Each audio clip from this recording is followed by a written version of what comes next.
Have you ever noticed that people don't usually walk away from God overnight? It rarely happens in one big moment. Most of the time, it starts slowly, quietly, almost unnoticeably. One missed prayer, one ignored conviction, one delayed obedience. One day of choosing distraction over God's word becomes another day and another until the heart slowly grows distant. That's why Proverbs 19:27 says, "If you stop listening to instruction, my child, you will turn your back on knowledge." Did you catch that?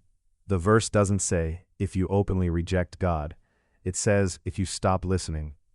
That means spiritual drift often begins with our ears before it shows in our actions. When we stop listening to God's truth, we slowly become less sensitive to His voice. What once convicted us no longer bothers us. What once moved our hearts no longer touches us. We may still go to church, still serve in ministry, still smile in front of people, but deep inside, our heart may already be drifting. God calls us, my child. That's so beautiful. His correction comes from love, not condemnation.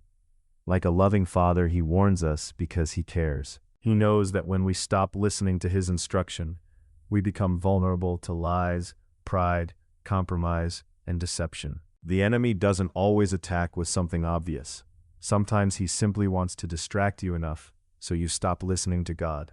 Maybe today God is asking you, are you still listening? Are you still teachable? Are you still hungry for His word? Or have the noise, busyness, and worries of life become louder than His voice? If God has been convicting you about something, don't ignore Him.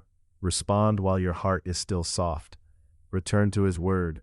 Return to prayer. Return to obedience. Because every time you choose to listen to God, your faith grows stronger, your heart stays tender, and your walk with Him becomes deeper. Today, choose to listen. God is still speaking. The question is, are we listening?